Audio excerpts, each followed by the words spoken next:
Je m'appelle Christopher Dembick, responsable de la recherche économique chez Saxo Bank. Je m'occupe de la clientèle à la fois en France, mais également en Europe et au Moyen-Orient. J'ai eu un parcours assez classique en France. J'ai étudié la science politique à Sciences Po Paris. Et étant d'origine polonaise, j'ai aussi étudié quelques temps en Pologne. J'ai passé quelques années à étudier à l'Institut d'économie de l'Académie des sciences de Pologne.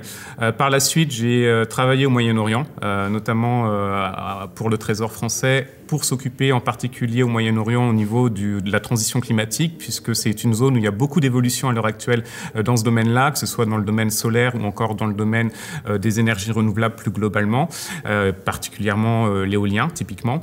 Par la suite, ensuite, j'ai aussi travaillé un peu pour quelques responsables politiques en France essentiellement, et j'ai rejoint assez rapidement à partir de 2014 le groupe Saxo Bank, d'abord travaillant essentiellement pour la France et depuis 2016 travaillant pour l'intégralité du groupe, donc surtout sur une clientèle qui sera basée au niveau européen et au niveau du Moyen-Orient. Aujourd'hui, dans le cadre de cette Saxo Session, nous allons parler de la transition climatique et notamment du futur de l'énergie. Ce sont des sujets qui sont essentiels. Finalement, l'année 2020 a été celle de la pandémie, mais aussi elle a été pour les industriels et pour les responsables politiques un véritable réveil par rapport à la situation climatique. On l'a vu, il y a eu énormément d'incendies qui ont frappé plusieurs zones au niveau mondial. On pensera bien sûr à l'Australie ou encore au Canada ces derniers temps.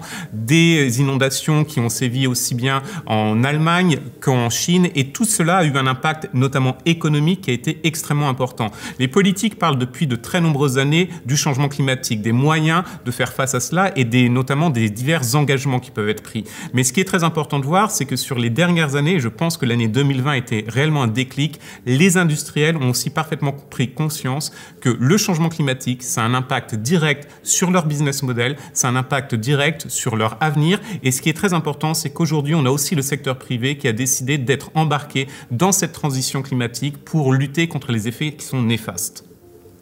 L'année 2020 est-elle celle du déclic? Alors bien sûr, ça a été celle de la pandémie. Mais la réalité, c'est qu'on a vu aussi qu'il y a eu une vraie prise de conscience de la part des industriels de l'impact du changement climatique et de la nécessité de lutter contre cela. Ce qu'on a constaté, c'est que depuis une quinzaine d'années, bien sûr, les responsables politiques s'intéressent à cette thématique. Le changement climatique est une constante dans le discours politique, mais ce n'est que vraiment très récemment que les industriels, le secteur privé, s'est aussi emparé de cette thématique. On l'a vu sur les 2 dernières années, on a eu des désastres naturels qui ont été extrêmement conséquents. On pensera bien sûr aux incendies qui ont été dévastateurs, que ce soit au Canada ou encore en Australie, les inondations en Chine et également en Allemagne. Tout cela a un impact notamment économique qui est extrêmement important.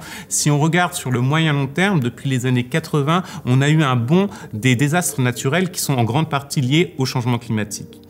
L'année 2020, ça a été donc ce déclic pour les industriels, une prise de conscience, et ce qui est important, c'est-à-dire qu'aujourd'hui, on est dans une situation où à la fois responsables politiques, mais également industriels ont décidé de travailler de concert pour essayer justement de lutter contre le changement climatique. Ça implique bien sûr des actions qui vont être prises en compte dans les prochaines années. Ça implique également une transition vers un nouveau système où on aura notamment en termes de ressources énergétiques un mix qui va être différent, et ça va être justement le sujet de cette Saxo Session.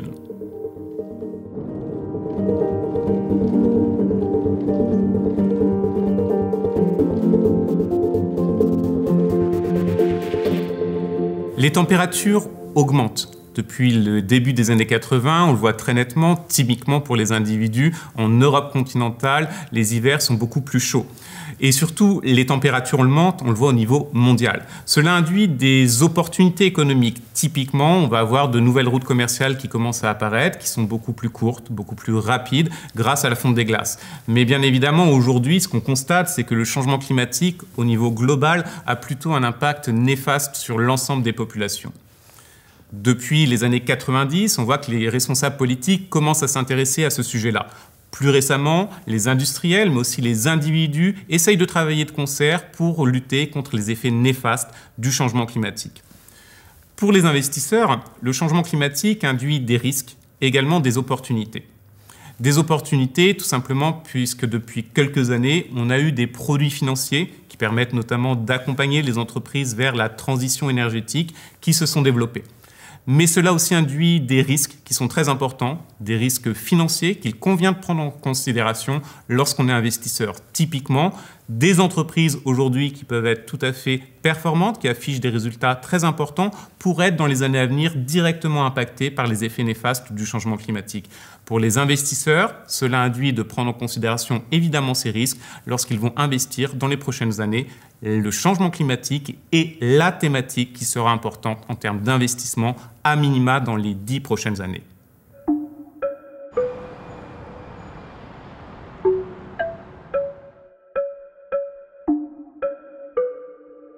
Le changement climatique est une thématique dans le débat public qui est apparue dans les années 80, parce que justement, il y avait des préoccupations, par exemple, sur l'impact de la fonte des glaces. Précédemment, on parlait plus d'écologie, de respect de l'environnement et même éventuellement de décroissance. C'est finalement dans les années 80 qu'on a eu ce déclic que le changement climatique pouvait avoir un impact durable sur nos modes de vie. Les premiers engagements au niveau international afin de lutter contre les émissions de CO2 ont été pris dans les années 90, et notamment l'accord de Kyoto. Très clairement, les engagements de l'accord de Kyoto n'ont pas été respectés. Pourquoi? Tout simplement parce que les principaux pays signataires, on pensera aux États-Unis par exemple, n'ont pas voulu mettre en place des mesures suffisamment importantes pour limiter l'empreinte carbone de leurs industries. Finalement, c'était un engagement de bonne volonté, mais qui était suivi de quasiment peu d'actes. Ensuite, on a eu une période pendant laquelle le changement climatique était toujours une thématique, mais finalement pas essentielle. Bien sûr, il y a eu des crises financières qui ont induit une préoccupation différente. Et c'est finalement en 2015, l'accord de Paris, qu'on a commencé au niveau international à prendre des mesures un peu plus importantes et surtout à prendre en considération qu'il faut faire quelque chose parce que finalement, si on n'agit pas pour lutter contre le changement climatique, ça aura un impact durable et peut-être beaucoup plus rapide qu'on ne l'anticipait sur les modes de vie des Européens, mais de la planète entière. L'objectif des derniers accords, et notamment de l'accord de Paris, et ensuite ça a été confirmé par des accords au niveau du G20 qui ont permis d'induire aussi que certains pays émergents participent à cet effort-là, on pensera à l'Inde ou encore à la Chine, c'est de limiter la hausse des températures dans les décennies à venir à 1,5 degré Celsius. Est-ce que ce sera faisable? Peut-être pas. Beaucoup d'experts nous disent déjà qu'on a pris beaucoup trop de retard. Mais en fixant un objectif qui ne sera peut-être pas atteint, néanmoins, ça va obliger les gouvernements, le secteur privé à prendre des mesures qui sont très rapides pour justement lutter contre le changement climatique et réduire l'empreinte carbone. La crise de la Covid a été un autre accélérateur. On s'est rendu compte de la vulnérabilité de nos sociétés face au changement climatique, mais également tout simplement face à la nature. Et donc ça a été vraiment pour les industriels un élément extrêmement important pour les inciter à faire davantage d'efforts.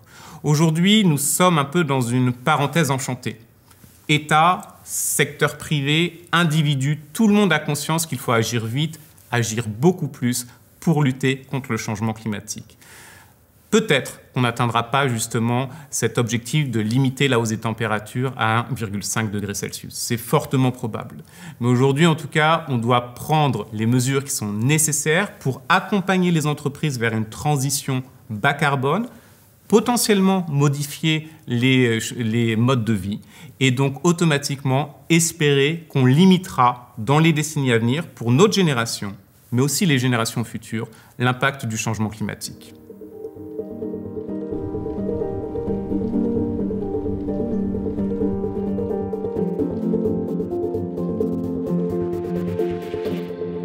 Aujourd'hui, 83% de la consommation énergétique au niveau mondial est essentiellement liée à des sources d'énergie fossiles. Charbon, pétrole ou encore gaz naturel. On le voit, on a un énorme chemin encore à faire pour aller vers une transition vers un monde bas carbone. On a automatiquement un différentiel qui est extrêmement important entre les pays développés d'un côté et de l'autre côté les pays émergents. Les pays développés sont arrivés à un niveau de développement qui est suffisant, donc ils peuvent se permettre aujourd'hui de mettre en place des stratégies, notamment dans le domaine énergétique, pour favoriser ce qu'on appelle les énergies renouvelables. En revanche, c'est très compliqué de demander le même effort aux pays émergents, voire aux pays plus pauvres. Aujourd'hui, la priorité pour les pays émergents et les pays les plus pauvres, c'est d'arriver à un stade de développement économique suffisant. Le plus simple pour le faire, c'est tout simplement de recourir aux énergies fossiles. C'est extrêmement facile d'acquérir aujourd'hui des sources d'énergie fossile et également l'autre point, c'est beaucoup moins cher que les énergies renouvelables. Donc on le voit, aujourd'hui on a une dichotomie entre un monde développé qui est engagé plus ou moins rapidement vers la transition énergétique et de l'autre un monde émergent, un monde des pays plus pauvres qui veulent bien sûr faire des efforts mais pas tout de suite parce que assez légitimement ils ont des priorités économiques qui sont complètement différentes. Aujourd'hui, les principaux acteurs dans le domaine énergétique sont assez logiquement finalement des acteurs dans le domaine des énergies fossiles. Bien sûr, on en retrouve en Europe, en France notamment, mais également aux États-Unis. On citera parmi d'autres noms, bien sûr, ExxonMobil ou encore Total. Le point qui est intéressant, c'est que ces entreprises qui sont devenues riches, qui ont réussi à s'établir grâce aux énergies fossiles, elles ont aujourd'hui parfaitement compris aussi qu'il faut faire des efforts dans le domaine de la transition énergétique et des acteurs, y compris en France, qui sont très importants dans le domaine de la production d'énergie fossile, aujourd'hui font aussi des efforts dans le domaine des énergies renouvelables. Dans le domaine des énergies renouvelables, il faut faire une distinction. On va distinguer ce qu'on appelle les énergies renouvelables pilotables. Typiquement, c'est par exemple l'hydraulique ou encore la biomasse, des énergies renouvelables qui ne sont pas pilotables. Dans le domaine des énergies renouvelables, il faut distinguer les énergies renouvelables non pilotables, typiquement l'éolien ou le solaire, des énergies renouvelables pilotables. C'est par exemple la biomasse ou encore l'hydraulique. Les premières, tout simplement l'éolien et le solaire, ont finalement assez peu d'intérêt dans le mix énergétique, tout simplement parce qu'on a des problèmes d'intermittence. Qu'est-ce qu'on entend par là? C'est que bien évidemment, pour la plupart des pays, on ne peut pas avoir de l'énergie produite par l'éolien ou encore par le solaire de manière constante. En revanche, aujourd'hui, on peut compter dans le domaine hydraulique ou encore dans la biomasse pour avoir cet accompagnement. Très clairement, ce qu'il faut bien comprendre, c'est qu'à l'avenir, même s'il y a aujourd'hui beaucoup d'investissements dans l'éolien ou encore dans le solaire, ça aura une importance finalement assez minime dans le mix énergétique qui doit nous accompagner vers un monde bas carbone. En revanche, l'hydraulique, qui est déjà un acteur essentiel au niveau mondial dans la production d'énergie renouvelable, et également la biomasse, vont être des éléments clés dans le mix énergétique afin de nous propulser potentiellement en 2050, puisque ce sont les objectifs, vers un monde bas carbone.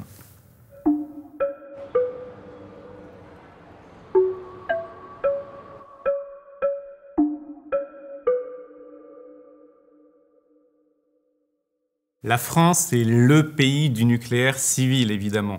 Ça veut dire quoi? Ça veut dire aujourd'hui qu'à peu près 40% de la consommation énergétique est liée au nucléaire. Mais c'est également aussi un pays qui a fait beaucoup d'efforts ces dernières années dans le domaine de la transition énergétique.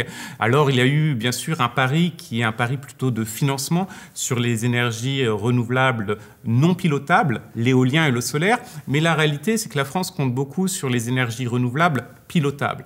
L'hydraulique, mais également la biomasse, pourvoient beaucoup de la consommation énergétique en France et sont aussi des pourvoyeurs extrêmement importants du point de vue économique. Juste pour donner un ordre de grandeur, aujourd'hui, l'industrie de la biomasse, c'est à peu près 60 000 emplois en France, donc c'est extrêmement important.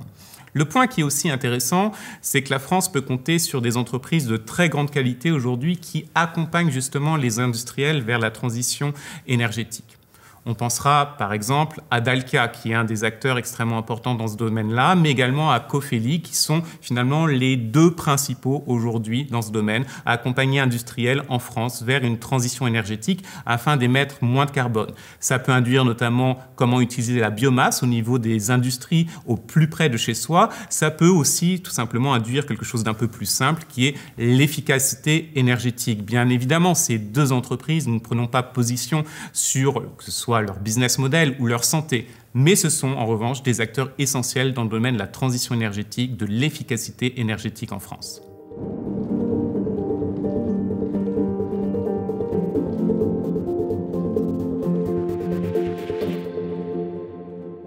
La prise de conscience du risque climatique a eu un impact massif sur les investisseurs d'abord.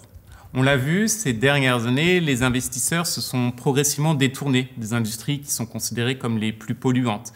Et on a vu aussi de nouveaux benchmarks qui sont apparus. On pensera notamment au fait que les investisseurs prennent en considération ce qu'on appelle les critères ESG, environnementaux, sociétaux et de gouvernance lorsqu'ils investissent. Ils se rendent compte que si on a une vision d'investissement sur plusieurs années, automatiquement, on sait que ces critères de respect de l'environnement, respect des droits sociaux par exemple, ou encore de bonne gouvernance, vont être des éléments extrêmement importants en termes d'investissement, d'évolution des cours financiers. Ensuite, on a bien sûr eu un impact en termes de politique publique et je pense que toutes les mesures qui ont été prises au cours des derniers mois, voire des dernières années, notamment pour lutter contre l'impact économique de la Covid, montrent vraiment cette prise de conscience du responsable politique qu'il faut aller au-delà en termes d'accompagnement vers un monde bas carbone. Aujourd'hui, on voit très nettement que la plupart des plans de relance qui ont été adoptés, que ce soit aux États-Unis ou encore en Europe, ont tous mis en avant une véritable priorité sur le domaine de la transition énergétique. Dans le cadre du plan de relance américain sur les infrastructures, on a eu quand même 8 milliards de dollars qui sont consacrés à l'hydrogène. Alors l'hydrogène fait partie du mix énergétique qui pourrait permettre d'accompagner vers un monde bas carbone. En tout cas, ça fait partie des sources d'énergie où il y a beaucoup de recherches à l'heure actuelle et aussi beaucoup d'espoir. On le remarquera également de ce côté-ci de l'Atlantique, en France, en Belgique, en Allemagne ou encore même en Italie. On a eu aussi dans les plans de relance qui ont été adoptés après la Covid, la volonté vraiment de mettre en place un accompagnement des industries dans le domaine de la transition énergétique. En France, par exemple, on a eu un pari sur la biomasse, mais également, encore une fois, sur l'hydrogène. On le voit aussi dans d'autres États européens. On le voit, finalement, les gouvernants, mais aussi les investisseurs, et donc à ce niveau, il y a vraiment une concordance de vues, ont décidé d'agir pour favoriser la transition vers un monde bas carbone. Ça prendra du temps, mais en tout cas, les moyens commencent à être alloués de manière beaucoup plus efficace. L'objectif, en termes de politique publique, c'est d'arriver à une neutralité carbone. En fonction des pays, la date fixée dépend. 2050 pour la plupart des pays développés, on pensera à 2060 pour la Chine. Prenons l'exemple de la Chine. Est-ce que c'est réaliste de considérer qu'on puisse atteindre la neutralité carbone en 2060? La réponse est non. Est-ce que c'est réaliste pour la France, la Belgique ou les autres pays développés d'atteindre la neutralité carbone en 2050? Non. Dans le cas de la Chine, par exemple, vous avez la volonté aujourd'hui d'investir massivement dans les énergies renouvelables. Mais la réalité, à l'instant T, c'est que les sources d'énergie en Chine sont essentiellement liées à des énergies fossiles. Et selon tous les experts, le pic en termes d'émissions de gaz à effet de serre sera atteint en 2030. Donc il faut être assez réaliste. Aujourd'hui, on sait que atteindre un monde bas carbone, que ce soit en 2050 ou en 2060, ça peut être un objectif complètement réalisable. Ça veut dire quoi? Ça veut dire accompagner les industries, les consommateurs vers un monde bas carbone. Vous avez essentiellement deux registres dans le domaine de la transition énergétique. Le premier registre, c'est au niveau de la demande. Ça implique quoi? Ça implique notamment de changer les aspects au niveau d'habitudes de consommation. Alors bien évidemment, ça ne veut pas dire consommer mieux et moins. Ça veut dire surtout utiliser moins les énergies fossiles. Ça veut dire aussi avoir des modes de vie où on privilégie par exemple le recyclage. C'est compliqué. On l'a vu, par exemple, lorsqu'on a décidé d'augmenter les prix de l'essence, on a eu un impact direct, typiquement les gilets jaunes.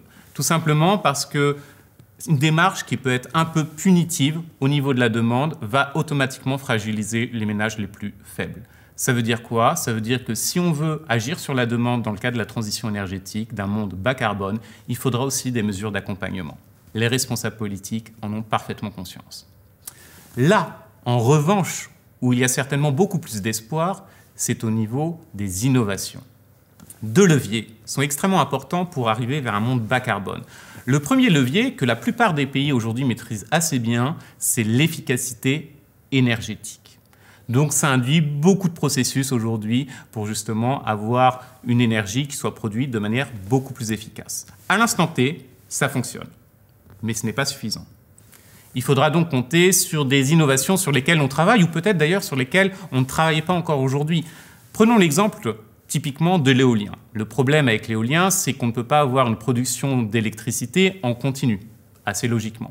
En revanche, vous avez aujourd'hui des acteurs, notamment aux Pays-Bas, qui travaillent État, mais également secteur privé, qui travaillent main dans la main pour créer des îlots offshore, des îlots artificiels en mer du Nord, où vous aurez des éoliennes, des hubs d'éoliennes qui vont permettre finalement de diffuser de l'électricité, non seulement aux Pays-Bas, mais à l'intégralité des pays voisins.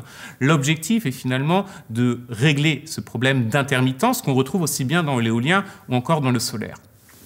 Problème, ce sont des prototypes.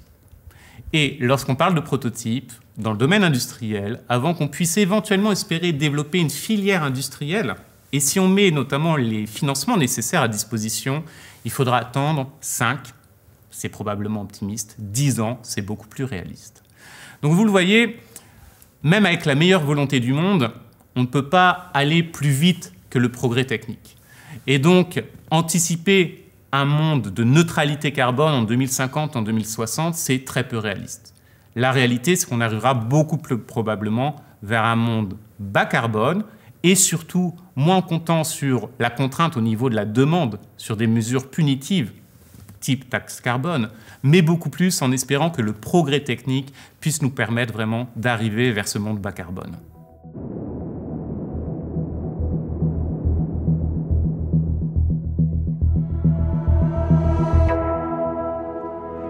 La diversification est la clé dans le domaine du mix énergétique. Ça va être la solution idéale. Indéniablement, il est assez peu probable qu'on puisse atteindre un mix énergétique qui soit essentiellement lié à des énergies renouvelables. En tout cas, pas en l'état actuel du progrès technique. Peut-être dans 10, 15, 20 ans, mais en tout cas pas en l'état actuel du progrès technique. Et c'est le point qui est extrêmement important. Ce qu'il faut voir, c'est qu'aujourd'hui, on est dans une période de transition qui va nous mener vers 2050, 2060, vers un monde bas carbone. Donc, on y va à tâtons, on fait des expériences, on fait aussi des paris technologiques. Aujourd'hui, il y a un pari technologique dont on parle énormément, en tout cas en Europe et aux États-Unis, c'est bien sûr l'hydrogène. L'hydrogène, qu'est-ce que c'est? C'est ce qu'on appelle un vecteur énergétique. Donc, c'est simplement que l'énergie est produite initialement par une autre source et on va le transformer au cours du processus pour avoir de l'hydrogène. L'hydrogène est assez intéressant puisqu'on a un peu toutes les couleurs de l'arc-en-ciel. On a l'hydrogène gris, l'hydrogène bleu, l'hydrogène vert, par exemple, tout simplement en fonction du degré d'intégration dans le processus de production des énergies renouvelables. Aujourd'hui, les responsables politiques misent énormément sur l'hydrogène. Et je vais reprendre ce que me disait un ami qui travaille dans le domaine énergétique. L'hydrogène, aujourd'hui, c'est une course aux subventions. On le voit très nettement. On a un pari sur l'hydrogène fait par de très nombreux États. Dans le cadre du plan de relance américain sur l'infrastructure, on a eu quasiment 8 milliards de dollars qui ont été misés sur l'hydrogène. En Europe aussi, on a des montants beaucoup plus faibles, mais aussi conséquents quand même sur l'hydrogène. Mais ce qu'il faut bien comprendre, c'est qu'aujourd'hui, par exemple, l'hydrogène qui fait partie du pari pour ce mix énergétique, on est surtout sur de l'hydrogène polluant, qui émet beaucoup de gaz à effet de serre. Tout simplement, 95% de la production mondiale d'hydrogène est faite à partir de combustibles fossiles. Certaines études montrent même que l'hydrogène qui est lié à du combustible fossile va être finalement plus polluant en termes d'émissions de CO2 que tout simplement de recourir directement au gaz. Alors bien sûr, il y a des paris. On aimerait aller vers un hydrogène produit à partir d'énergies renouvelables. C'est ce qu'on appelle l'hydrogène vert. Mais aujourd'hui, en l'état actuel du progrès technique, et finalement le progrès technique, c'est ce qui va être extrêmement important dans cette transition énergétique, on n'est pas en mesure de produire davantage d'hydrogène vert, pour 2 raisons principales. La première raison, c'est que vous avez tout simplement une rentabilité qui est médiocre, autour de 25%, 30%. Concrètement, qu'est-ce que ça veut dire? Vous avez quasiment 3/4 de la production d'énergie renouvelable qui entre dans le processus de production qui est complètement perdue. Donc vous avez une déperdition qui est extrêmement importante. Le coût, ensuite, économiquement, l'hydrogène vert est extrêmement cher. Vous êtes sur un coût qui est en général 4 fois supérieur à ce qu'on va appeler l'hydrogène bleu à partir d'énergies fossiles. Donc automatiquement, on le voit bien, peut-être que dans 5, 10, 15 ans, on aura ce fameux hydrogène vert qui sera un vecteur extrêmement important dans la transition énergétique. Et c'est bien sûr un sujet sur lequel on doit absolument s'intéresser. Mais la réalité, c'est que le progrès technique n'est pas suffisamment avancé. Tout n'est pas question de financement. C'est également tout simplement question de recherche. Et la recherche, dans le domaine industriel, encore plus dans le domaine énergétique, prend énormément de temps. 5, 10, 15 ans en général. Même chose dans le domaine nucléaire. Si on est très réaliste, on ne pourra certainement pas atteindre un monde bas carbone sans compter sur une forme de nucléaire. Alors peut-être pas le nucléaire à base d'uranium, puisqu'effectivement il y a un réel risque du point de vue sûreté, et on l'a vu au cours des dernières décennies, lié à l'utilisation de l'uranium. Mais regardons ce qui se passe en Chine, par exemple. La Chine, qui a quand même une priorité, effectivement, de réduire les émissions de gaz à effet de serre, fait le pari, entre autres, du thorium. Qu'est-ce que le thorium? C'est un petit métal légèrement radioactif qui a été découvert en 1829 en Norvège. Assez intéressant, il est 4 fois plus abondant et extrêmement bien réparti au niveau de la planète que l'uranium. Donc ça permet de sécuriser finalement l'approvisionnement en matières premières, ce qui est un point non négligeable dans les années à venir. L'autre point, c'est qu'aussi il émet beaucoup moins de déchets. On le sait, avec l'uranium, on a des déchets longue vie. Ça n'apparaît pas du tout avec le thorium. 83% des déchets sont neutralisés en 10 ans. Le reste, en 300 ans. Délai plutôt très court par rapport à l'uranium. Et enfin, effectivement, avec le thorium, vous avez une question de sûreté qui est aussi répondue. Tout simplement, avec le thorium, on a un élément qui est essentiel. Si demain il est exposé à l'air libre, vous avez très peu d'émissions de gaz radioactifs et automatiquement, il va se solidifier. Donc, beaucoup d'avantages par rapport à l'uranium et au nucléaire tel qu'on le connaît, notamment en Europe. Alors vous me direz pourquoi tout simplement depuis 1829 on n'a pas du tout investi sur le thorium. Vous le savez, le nucléaire c'est d'abord du nucléaire militaire qui a été développé pour les raisons historiques qu'on connaît tous et le thorium ne peut pas avoir d'application militaire. C'est déjà le premier aspect. L'autre point, c'est qu'aujourd'hui, même si en Europe on investit un peu dans ce domaine-là avec le thorium, les sommes qui sont mises sur la table sont faibles. En revanche, la Chine investit très massivement. Et si son pari est tenu, elle devrait être en mesure d'avoir son premier prototype de centrale nucléaire à base de thorium en 2030. Vous le voyez, c'est quand même un espace-temps qui est très très long, puisque la Chine a commencé à travailler sur le thorium il y a à peu près 3 à 4 ans de cela. Vous voyez, il faut au moins 15 ans dans ce domaine-là, juste pour avoir un prototype et potentiellement ensuite espérer une filière industrielle. Le point qu'on doit systématiquement prendre en considération en tant qu'investisseur dans le domaine du mix énergétique, c'est qu'il va falloir vérifier plusieurs pistes. Il n'y a pas aujourd'hui de bonne solution. Très concrètement, il y a des paris sur l'hydrogène. Peut-être que ça réussira, peut-être que ce sera un échec. Même chose avec le thorium, extrêmement intéressant, mais rien ne garantit que ça puisse réussir, que ça fasse partie intégrante du processus énergétique dans les années à venir. Le point donc essentiel, c'est qu'il faut monter en gamme, se renseigner, bien connaître, y compris du point de vue technique, et ça nécessite du temps pour appréhender au mieux la transition énergétique. Pas seulement si vous souhaitez typiquement investir dans le domaine énergétique, mais même au-delà, puisqu'on sait très bien que la transition énergétique aura un impact sur l'intégralité des secteurs, et notamment ceux des secteurs cotés en bourse. Donc il est systématiquement essentiel d'essayer de se faire sa propre opinion, d'apprendre au maximum lorsqu'on investit sur des sujets qui sont aussi techniques. Ça prend du temps, ça implique beaucoup de risques, tout simplement parce qu'on a aussi conscience aujourd'hui qu'en l'état actuel du progrès technique, et même si on est très optimiste dans les années à venir, nous ne sommes pas en mesure de savoir quel sera le mix énergétique, même sur un horizon, honnêtement, 5 ans, 10 ans, donc impossible sur un horizon beaucoup plus long. En revanche, c'est vrai, il est essentiel aujourd'hui de bien comprendre ces éléments-là et de bien comprendre que ça va avoir une influence sur l'intégralité des places financières, des produits financiers. Le changement climatique, la transition énergétique seront des éléments structurants sur les marchés financiers dans les années à venir.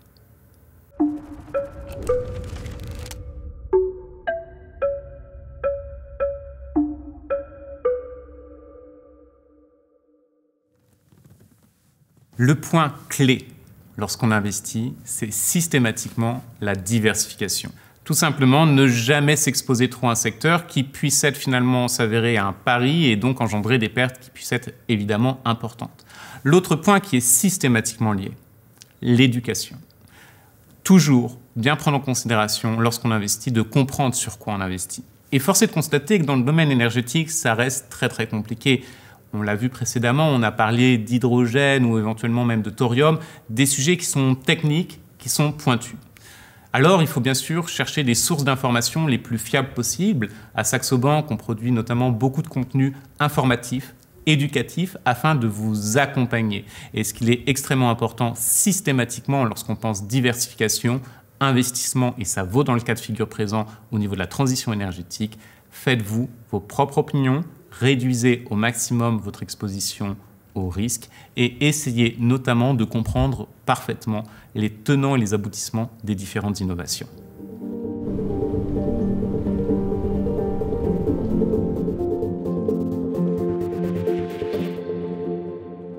Évidemment, il ne s'agit pas d'un conseil d'investissement. Chez Saxo Bank, vous pouvez trouver des paniers non exhaustifs qui vous offrent une sélection des différentes entreprises, secteurs qui sont exposés notamment à la transition énergétique. Vous en trouverez également sur d'autres secteurs d'activité, typiquement la numérisation et le digital.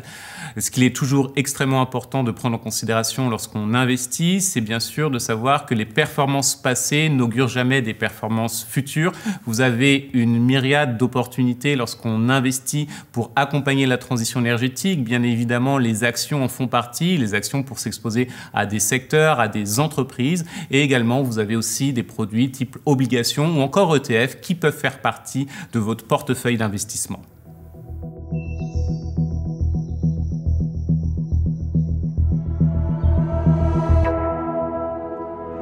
Les émissions d'obligations vertes connaissent un essor phénoménal depuis quelques années.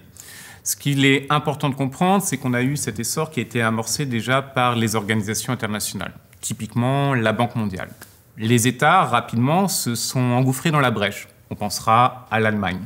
Et ensuite, les entreprises. Ce qu'on constate, c'est que les entreprises recourent de plus en plus aux émissions d'obligations vertes. Il y a deux intérêts pour les entreprises. Tout d'abord, elles peuvent emprunter à plus bas coût, puisqu'en moyenne, le coût d'émission des obligations vertes est beaucoup plus faible. Elles sont assorties d'un taux d'intérêt plus faible, concrètement. Et l'autre point qui est important pour les entreprises, c'est tout simplement qu'elles permettent d'avoir une communication qui est plus intéressante à l'égard des investisseurs, puisqu'elles verdissent leur discours. Ce qu'il est important de prendre en considération, c'est qu'une obligation verte a pour intérêt de émettre de l'argent, de lever de l'argent pour justement financer des investissements qui vont favoriser la transition énergétique ou en tout cas la lutte contre le changement climatique. Si l'argent qui est levé ne va pas justement à la lutte contre le changement climatique, à la transition énergétique, automatiquement on parle de greenwashing. Point important, en Europe, on a de plus en plus de réglementations qui se mettent en place justement pour éviter cet écueil du greenwashing. Les investisseurs, évidemment, s'intéressent à ce nouveau produit, à cet essor. Et ce qui est extrêmement important pour eux, c'est de bien comprendre à la fois les risques et les opportunités. En termes d'opportunités, on le voit assez évidemment, c'est tout simplement accompagner des entreprises dans leur fameuse transition vers un monde bas carbone. Le risque, ça peut être notamment celui qui a été mentionné du greenwashing. Mais bien sûr, sur ce type de produit, on retrouve aussi les mêmes risques et les mêmes opportunités que sur la plupart des autres produits financiers. Là encore, le point qui est toujours essentiel dans ce domaine-là, ça vaut pour les obligations vertes, ça vaut pour les autres types de produits financiers, c'est de bien se renseigner à la fois sur le secteur, sur ce qui va être levé en termes d'argent et pour quel type de projet, et également sur le produit lui-même pour bien comprendre tous ces aspects-là.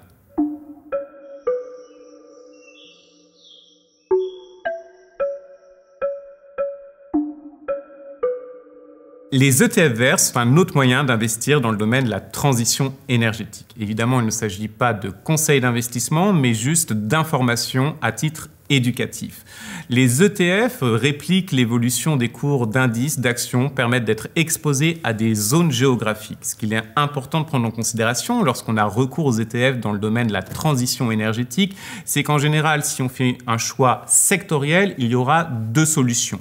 Soit des entreprises qui proposent justement des solutions dans le domaine de la transition énergétique, tout simplement des services clés en main que des entreprises peuvent ensuite mettre en application. Ou l'autre point, ce sont des entreprises en transition. Concrètement, ça veut dire que ce sont des entreprises qui investissent très souvent soit pour de l'efficacité carbone ou en tout cas pour réduire leur empreinte carbone. Ce qu'il est systématiquement important de prendre en considération avec les ETF, c'est que bien évidemment, les performances passées n'augurent en rien des performances futures.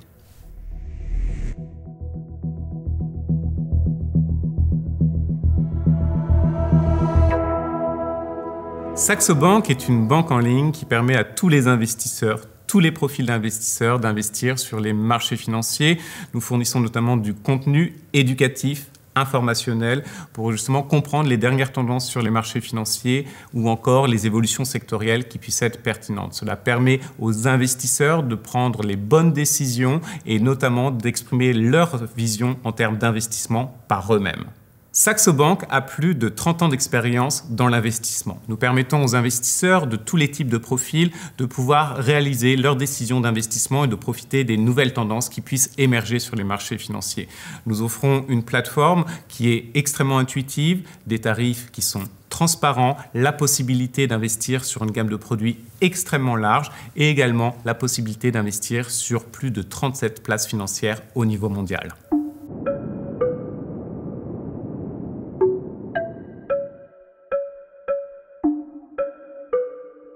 La décarbonation sera un élément structurant de la vie économique dans les années à venir.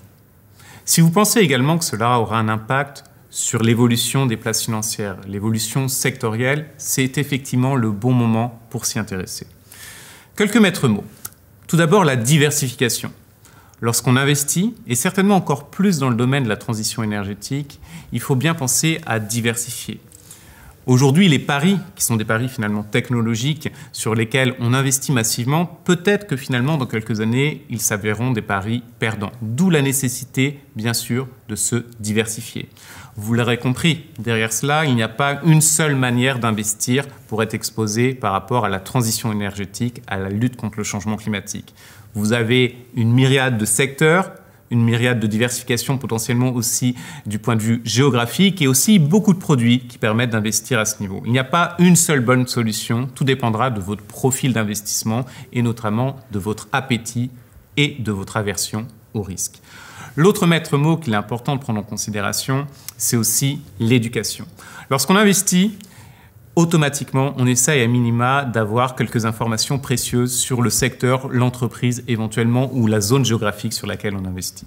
Mais dans un domaine qui est aussi pointu que la transition énergétique, il faut prendre le temps de bien monter en gamme en termes d'expertise. Ne pas avoir peur justement d'attendre un peu avant d'investir, tout simplement afin d'être formé au maximum. Ce sont des sujets qui sont extrêmement pointus et qui nécessitent d'acquérir ces compétences-là. Bien évidemment, vous l'avez compris, lorsqu'on est sur ce type d'investissement, systématiquement, on doit avoir une approche en termes de bénéfices et de coûts ou d'opportunités et de risques. Automatiquement, lorsqu'on investit sur des domaines technologiques qui sont prometteurs, mais qui sont automatiquement très incertains, puisqu'émergents, vous prenez aussi un risque de perte éventuelle sur vos investissements. C'est là où on retrouve un peu cette boucle qu'on vient juste d'évoquer sur la nécessité de se diversifier en bourse.